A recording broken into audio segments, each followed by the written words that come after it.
Welcome back for part 2 of me trying my best to translate the Genshin comic anthology. If you don't know what this is, you might want to watch my first video for context, though it's not required to enjoy this one. If you like these short stories, be sure to support its creators by buying the book on Amazon or checking out the individual artists from the links in the description. With that said, let's get into chapters 7 to 13. Let's start off with A Meal in Liyue by Edo Hachi, which begins with Xiangling serving food at Wanmin Restaurant.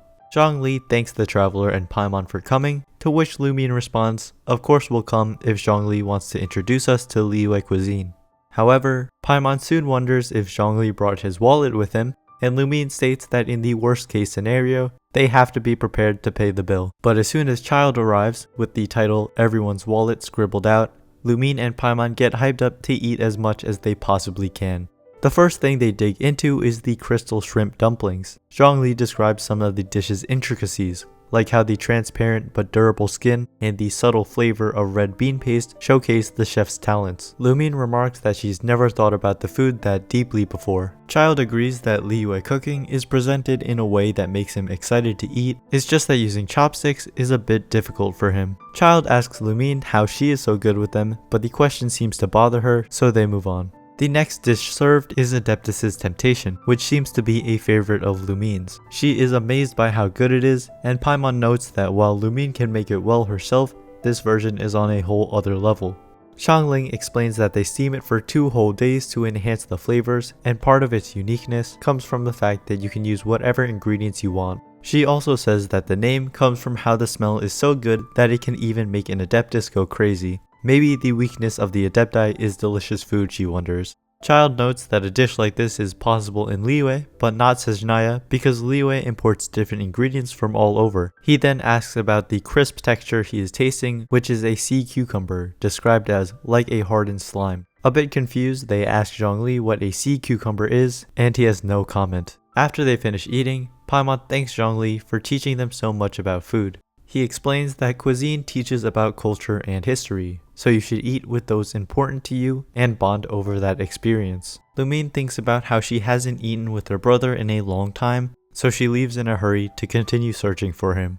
Next is Amber's Document by Enda Marimo. In Mondstadt, Amber approaches Lisa, who upon seeing Amber, shuts the book she is holding. Amber asks about the book, and Lisa responds saying that Amber cannot see it because it is a forbidden text, one that can put all of Mondstadt in danger if its information were to be let out. Just then, an Abyss Mage comes out of nowhere, swiping the book and then taunting them. Amber tells Lisa to leave it to her as she follows after the Abyss Mage. As she is gaining on the Abyss Mage, Amber shouts that she is Mondstadt's gliding champion, and she easily avoids the cryo projectiles being shot at her. She charges up a couple of flaming arrows, which the Abyss Mage blocks with an elemental shield. He taunts her again, calling her a dumb rabbit, which gets her a little bit angry. She unleashes her fiery rain technique, which easily sends the Abyss Mage flying. And to top it off, he gets a Baron Bunny explosion right to the face. Amber picks up the book, observes that it doesn't even have a cover, and admits to herself that she is a bit curious. So she decides to take a tiny peek, and sees a page which reads, "Unlicensed specially formulated magic medicine,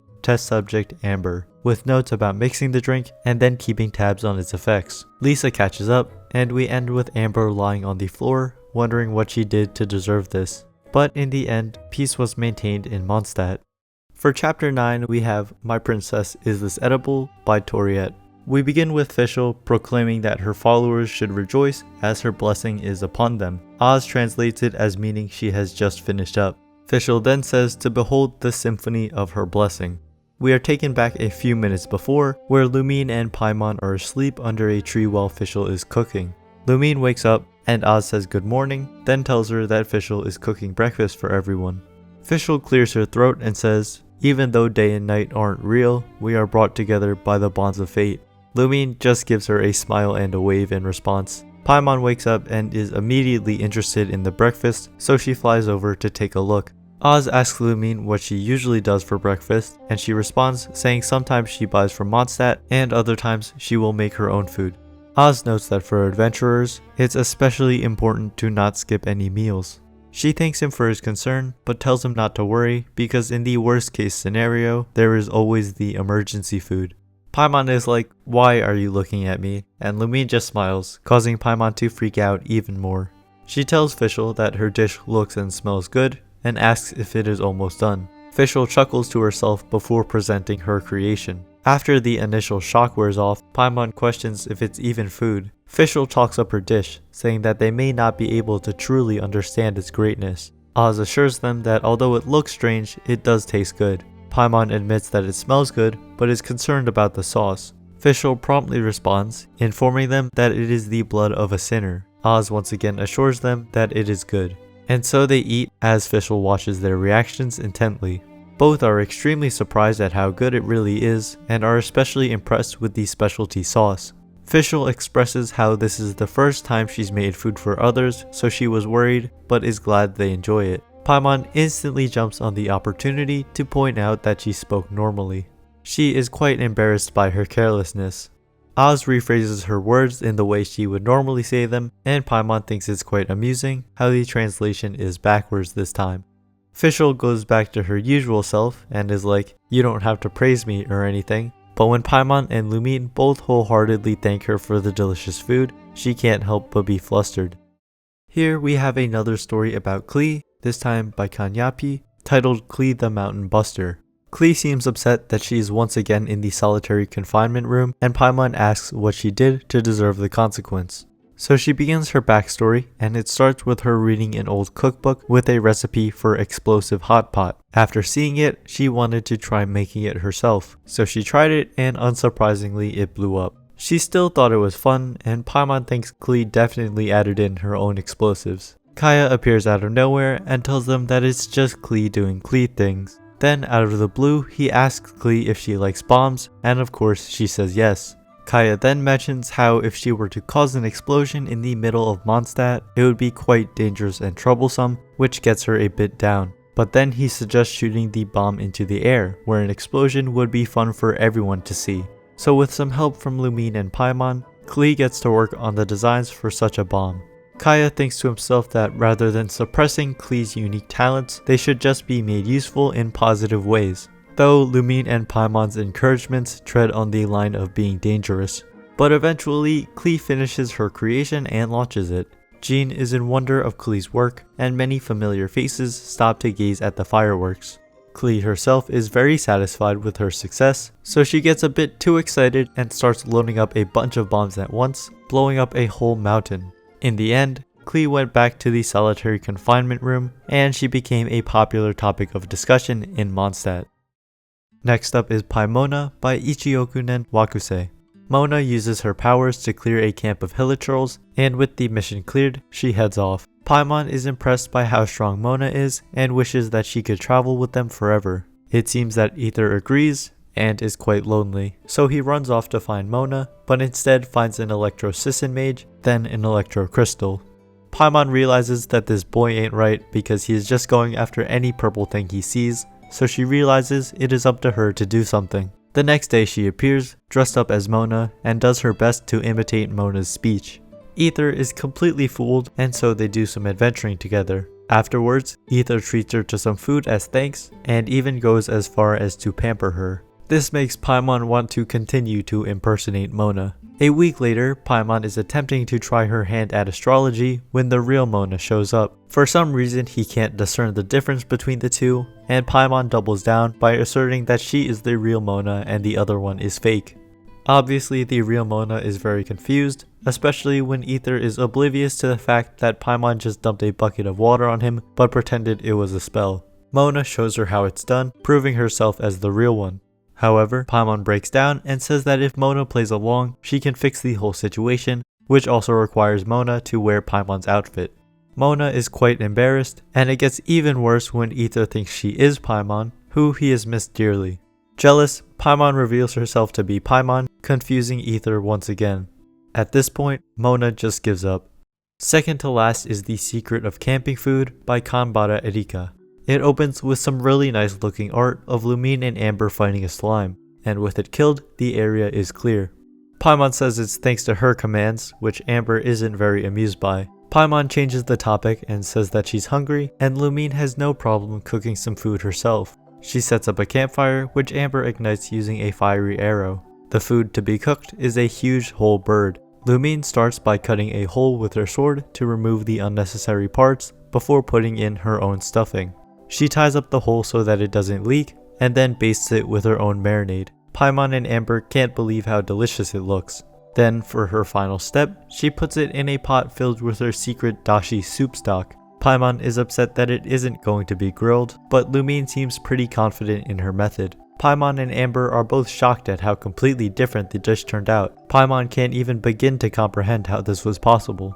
She expresses her disappointment in not being able to see a finished whole roast, to which Lumine just says, "Eh," and explains it's because she is still a beginner and doesn't have access to advanced recipes. This answer does not satisfy Paimon though. Lumine agrees to make it some other time and tells Paimon to just eat what she made. So she does and is amazed by how delicious it is. Amber is in complete agreement. Paimon asks Lumine where she got her special dashi from, and Lumine says it's made from a special fish. Paimon wants to eat such a fish, and Lumine just agrees with her. Then Lumine offers Paimon a bath since she must be exhausted from eating, and thus the ending of this chapter takes a surprisingly dark turn. The final chapter of the comic anthology is There's a Cliff Over There by Dynamic Bacon. Amber thanks Lumine and Paimon for coming to her gliding test. She points out the top of a nearby cliff, stating that it's the highest point around. Amber says there's a nearby shortcut to use, but Lumine just immediately starts climbing. It seems like she has no intention of stopping either, despite there being an updraft to easily ride up on. She is scarred because she was called out 3 times by a Knight of Favonius who noticed that she doesn't have a license yet. Amber explains that it should be fine since they are outside of Mondstadt and he won't be there, just as he pops out of a bush and asks, "Do you have a gliding license?" Amber apologizes for not taking Lumine seriously and is a bit scared herself. Paimon falls asleep while Lumine is climbing, but 10 minutes later she has still not finished. Amber asks why she stopped 5 minutes ago, and Lumine explains that she miscalculated her stamina consumption. She thinks it's probably because she spent too much on moving side to side. She admits that she is scared of dying and needs help, so Amber goes to find some assistance. Jean arrives with others, but has maybe a few more people than is really necessary. Jean explains that Mondstadt is so peaceful that seeing this level of danger is rare, so a crowd gathered to watch someone be stuck on a cliff. But it's okay because Jean called in a knight that is a climbing professional, much to Amber's confusion. And of course, that person is Lisa. She says that she climbs up walls in Mondstadt to build stamina for her research. She assesses that Lumine is in fact in a pretty dangerous situation. She states that Lumine's back muscles will explode from the stress, which is why Lisa had retired from climbing 5 years ago. Still though, Lisa assures Jean she can rely on her. After talking about how she is proud of Lumine for being one who doesn't take shortcuts and confronts challenges head on, Lisa gets to climbing. 10 minutes later though, she admits she miscalculated her stamina the same way Lumine did. Jean thinks about turning the spectacle into a sightseeing attraction before suggesting they send someone to the top of the cliff to let down a rope. Amber wonders why they didn't do that to begin with. So Amber goes up and prepares to drop the rope when she realizes there's another person on the cliff, Venti. It turns out he's there because he's running from Diluc. Eventually the girls were rescued, so Lumine finally got her gliding license and Lisa was hospitalized for weeks for her back pain.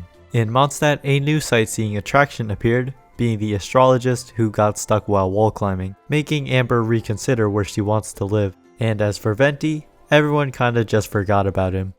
The actual last pages of the book have notes from each of the authors/artists expressing how grateful they were for the opportunity and how much fun they had working on this. So that is it for volume 1 of the Genshin comic anthology. And yes, I say volume 1 because Amazon.co.jp just released volume 2. Of course I already ordered it and am prepared to try and translate it, but it might take a little while. Anyway, I hope you enjoyed these fun stories and remember to support its creators.